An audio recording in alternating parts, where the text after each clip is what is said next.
자, 안녕하십니까. 자주 만나서 반갑습니다. 자, 형법 강의라는 남형률 박사입니다. 그리고 거기 교재는 나온 지가 바로 금방 나왔어요. 나온 지가 얼마 안 되고 이게 최신 판례까지 반영이 됐음에도 불구하고 때에 따라서는 또 약간 빠진 부분이 있을 수도 있고 그래서 그런 부분은 제가 유인물로 줘서 여러분들 같이 공부를 하겠습니다. 자, 좀 공부할 때 좀 자신감을 가지고 이양하는 거 그냥 재밌게 좀 했으면 좋겠어요. 그리고 형법은 문제가 나오는 것이 어른들 거의 대부분 정해져 있다라고 생각하셔도 돼요. 그렇게 어렵지 않습니다. 그러면 이제 경찰 승진 문제가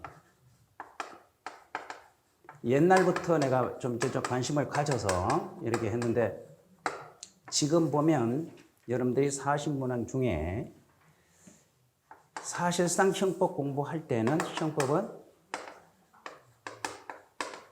판례입니다. 판례하고 학설, 이론, 그 다음에 조문 이런 거거든요. 그런데 이제 여러분들 시험은 일반 시험하고 달리 압도적으로 판례 비중이 높아요. 그만큼 판례 비중이 높다는 것은 문제가 약간 성의가 없다. 그러니까 속된 말로 말하면 판례만 암기하면 될 정도로 대부분 이제 그렇게 시험 문제가 출제가 되더라고요. 경찰 승진 문제가. 그래서 이제 판례 공부가 가장 여러분들도 이번에도 판례가 전체 문제의 95%가 판례가 나왔어요.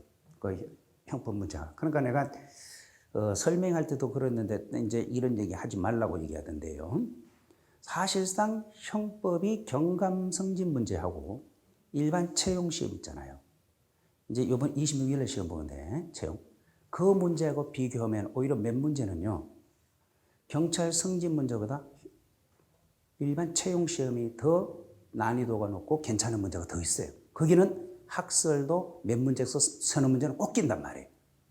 그런데 이제 얘기는 여러분들은 승진 시험은 실무를 하면서 그런지는 모르겠지만 거의 대부분 그런 문제는 거의 없어요. 그냥 막말로 해서 판례, 사실인가 외우고 결론만 외우면 문제가 풀 수 있을 정도로 그런 식으로 대부분 또 나오더라고요. 그렇다고 해서 최신 판례가 막 나와서 난해한 게 있느냐? 그것도 없고 판례도 그냥 기본적인 판례, 평이한 판례 이런 식으로 대부분 만들어져요. 그렇기 때문에 여러분들 공부하시면서 모르는 거 있으면 언제든지 질문하시고 학생이 많지는 않아요. 이제 3명인데 많지는 않지만 이제 우리가 같이 공부하면서 하나씩 따져 들어가면 여러분들한테 크나큰 도움이 될 수 있을 것이고 그 다음에 여러분들 시험 보는 데서 저는 확신을 가져요. 제가 한 것 부분 내에서만 시험 문제가 출제될 것이다 라고 해서 저는 장담하니까 그러니까 기본적인 판례 이런 것들을 눈여겨보셔야 됩니다. 자, 그러면 다 여기서 하나에서 열까지 다 못합니다. 그죠? 다 못하니까 그냥 거기에 대한 가장 중심이 되는 거 그런 것만 딱딱딱딱 정리하고 넘어갈 테니까 제가 말씀드리는 게 판례가 전부 다가 아니에요. 내가 얘기하지 않은 것도 판례가 있거든. 근데 이제 다음 주에 보면 시험 보실 거 아니에요. 그 시험 보시면 내가 수업 시간에 안 한 판례도 나올 거란 말이에요. 그런 거는 이제 외우지 않았으면 그 시험을 보면서 따로 외워놓으시고 이제 그렇게 하면서 나가면 되는 거예요. 그러니까 오늘 강의한 것 중에서 만약에 판례가 10개를 한다. 그러면 다음 주에 이제 토요일 날 나와서 시험 보실 거 아니에요. 오늘 한 거. 그러면 내가 강의를 안 한 판례도 나와요. 그 문제에는. 그러면 이제 그걸 공부를 알고 계신 분들은 풀고 또 모르는 분들은 그걸 문제를 통해서 판례를 암기하고 숙지하면서 나가면 크게 되지 않을까라고 생각합니다. 자, 그런데요. 이 판례가 95%라고 얘기를 했는데요. 이번에 이제 시험을 기준으로 하면. 근데 판례 문제를 어떻게 해결할 것이냐라고 하는 것이 가장 큰 문제입니다. 사실상 법은 원래 판례를 보면 시체죠. 대법원의 유권 해석이 내린 게 판례인데 그러면 이 판례를 보면 어떻게 보느냐라고 한다면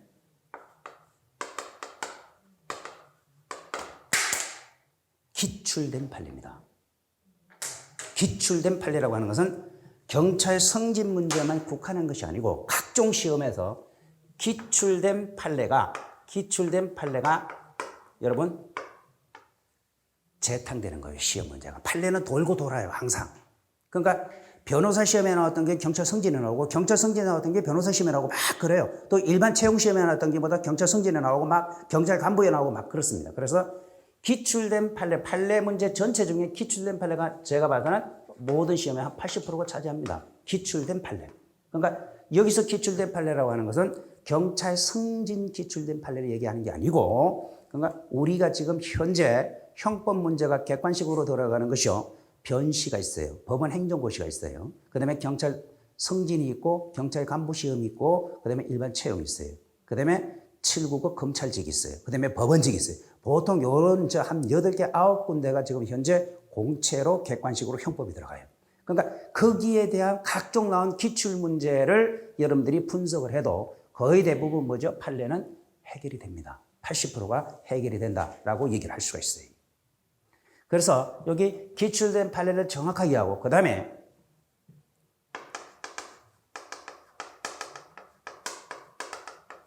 최신 판례. 최신 판례를 여러분들이 잘 보셔야 됩니다. 그러니까 지금 유인물 남은 거 이런 것이 가장 따끈따끈한 최신 판례예요. 이런 것들이. 그러니까 이제 교재에 들어가 있기도 하지만 교재에 따라서는 안 들어간 거 이거 유인물 나가는 거 있거든요. 그러니까 요번에 시험 문제 같은 것도 여러분들 최신 판례 중에 그 헌법재판소 나오는 거 있죠. 거기 헌법재판소 나오는 재형법정주의 위배되는 판례 하나 있죠. 법정 모욕죄, 그 유인물에 법정 모욕죄에 헌법재판소 박근혜 있잖아요. 그 판례가 나왔거든요, 여러분. 그게 최신 판례였어요. 이번에 시험. 그러니까 이 사람이 결국은 어디에서 헌법재판소에서 박근혜 탄핵 심판을 하니까 탄핵 결정을 하니까 한국의 민주주의는 썩었다. 그래서 헌법재판소에서 소동을 벌인 거예요. 막 소리를 지르고. 그런데 이제 이 사람을 법정 모욕죄로 검사가 기소했는데 일단 피고인 측에서 뭘 주장했느냐? 피고인 측에서는 아니 헌법재판소는 법원이 아니지 않느냐? 법원이 아니냐? 이거는 결국은 헌법재판소를 법원을 넓게 해석해서 법원으로 해석하는 건 재형법정주의 유추 해석이 아니냐, 확장 해석이 아니냐 이렇게 해봤지만 그 대법원 판례에 의하면 결국은 읽어보시면 옛날에 헌법재판소가 있기 전에 법원이라고 하는 것이 바로 모두 법원에서 헌법재판소 사건도 모두 다르기 때문에 헌법재판소와 법원을 동일시 해석해도 법정 모욕죄라서 동일시 해석해도 유추 해석에 아니다. 이건 재형법정이 위반되지 않는다. 그런 식으로 해서 그 시험 문제가 여러분들 2022년도 1차 경찰 승진 기출 지문입니다. 이게 제가 봐서는 여러분들 시험 문제가 이번에 가장 최신 판례로 그것이 출제가 됐었다라고 보시면 되겠어요. 그 이제 요 단원별로 이제 나가는 건데요. 그래서 최신 판례 같은 거라든지 이런 것들은 제가 항상 최신 판례 여러분들 보니까 문제가 지문이 한 5개 정도는 최신 판례가 들어가더라고요. 5문제가 아니라 5개 지문이 5개 정도가 최신 판례로 엮어지는 거고 분석을 해보면 그 다음에 또 경찰 시험이라고 해서 가장 또 이제 문제가 되는 것이 이것이 바로 뭐냐? 결국은 시사적인 문제, 시사적인 판례. 시사적인 판례라고 하는 것은 언론에 떠들었던 판례 있어요. 예를 들어서 이번에 여러분들 시험 문제 보면 이것도 2021년도 9월 달에 나온 판례인데요. 이것도 최신 판례였었어요. 공부하셔서 알겠지만 주거침입죄와 관련돼서 바람 피우기 위해서 남편이 해외 출장 가고 없는 사이에 부인의 허락을 받고 그 집에 들어갔어요. 간통의 목적으로. 이것이 주거침입죄가 성립되느냐 안 되냐. 일대 이것이 우리는 1984년도에 판례가 확립된 이후로 주거침입죄가 인정된다고 봤거든요. 주거침입죄 인정되는 이유는 부인이 비단 허락했다 하더라도 남편의 주거에 대한 사실상의 평온을 해쳤기 때문에 주거침입죄가 성립된다라고 했던 것이 대법원 판례였어요. 근데 이것이 84년 이후에 계속 유지하던 것이 2021년도에 이게 깨졌어요. 9월 달에 깨지면서 이제는 주거침입죄 성립이 안 된다. 이건 이제 강론에 나오는 거예요. 지금 여기는 단원에 해당하지 않기 때문에 문제가 안 나왔고 뒤에 강론책에 보면 이게 있는데 이런 것들이 전부 다 이게 언론에도 막 떠들어대고 그렇단 말이에요. 그리고 또 하나 나온 게 부동산의 맹신탁. 강론에. 부동산의 맹신탁은 제가 되는 게 있어요 없어요? 이제는 없습니다. 양자간의 맹신탁, 계약 맹신탁, 중간생략형, 제3자 간의 무신탁 전부 다 횡령죄가 인정 안 돼요. 그래서 두 개, 계약명의신탁과 그 다음에 중간생략형 등기 같은 거는 명의신탁에서 횡령죄 성립을 과거에 부정했고 양자 간의 명의신탁은 횡령죄를 인정했었거든요. 이것도 작년에 깨졌어요. 이제는 명의신탁의 부동산 명의신탁에 대해서는 무조건 횡령죄가 되는 게 없어요.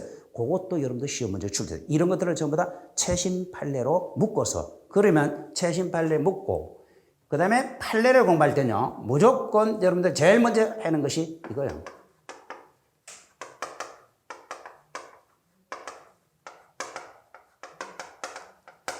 전원합의체 판결입니다. 전원합의체 판결 같은 항상 판례는 무조건 여러분들 나중에 어디 가서 공부를 하시더라도 판례 제일 뒤에만 사건 판례 번호 나오죠. 그러면 그 옆에다가 전합 또는 전원합의체 판결 나와요. 그거는 항상 똥꼬 치고 여러분들 조심해야 돼요. 형사송법도 마찬가지고 전원합의체 판결 같은 거 이런 것들에 중점을 두고 공부를 하셔야 되겠다라고 합니다. 그러면 판례 기준을 보면 여기에 맞춰서 여러분들은 공부를 하셔야 된다니까. 여기에 맞춰서. 그러니까 여러분들 판례가 형사 판례가 한두 가지가 아니란 말이에요. 많아요. 많은데 거기서 각종 이제 시험에 출제될 수 있는 기준을 삼으면 여기에 기준을 삼아서 판례 공부를 하시면 거의 대부분 벗어나질 않는다라고 하는 겁니다. 그러면 이거는 그럼 누가 얘기해 주나? 이건 제가 할 일입니다. 제가. 여러분들은 그리고 그 보시면 선생님이 펴놨네.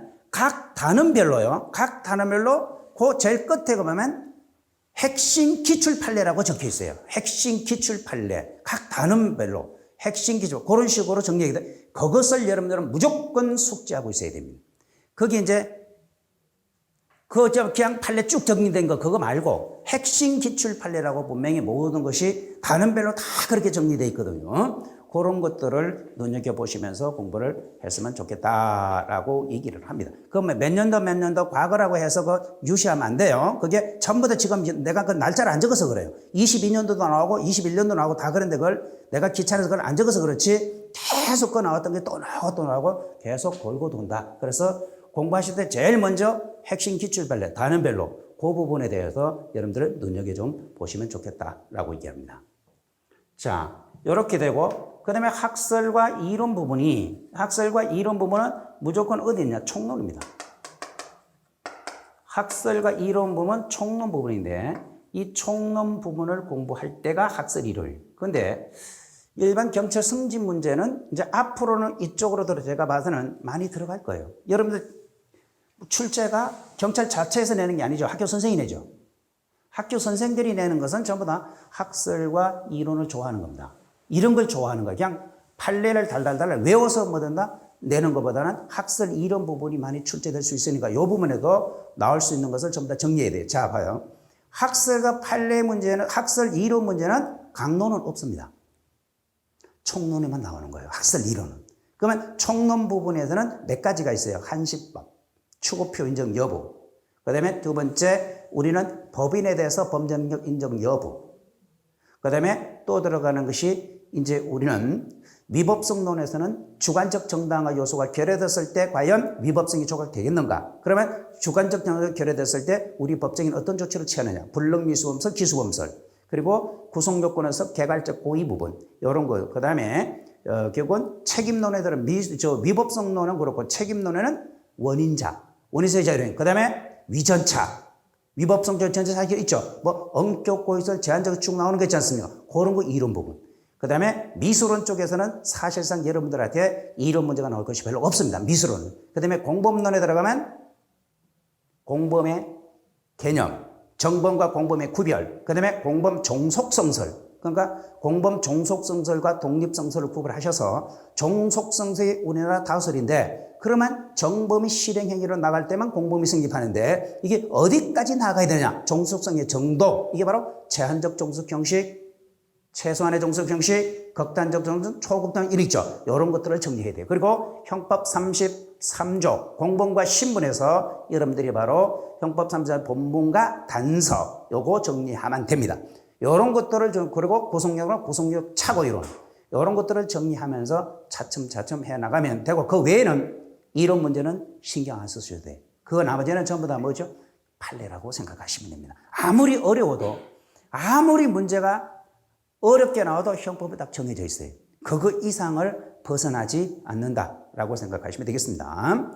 자, 그럼 먼저 오늘 형법이 이제 이렇게 돼요. 그리고 조문 같은 거 이제 그대그대 정리하면 됩니다.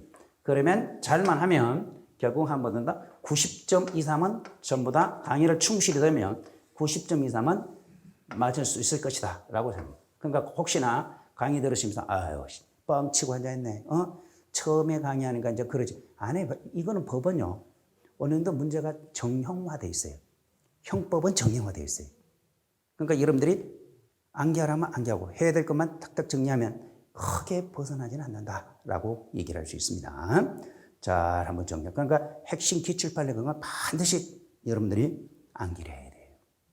그걸 잘 정리하면 거기 나왔던 게 또 나오고 또 나오고 계속 돌고 도는.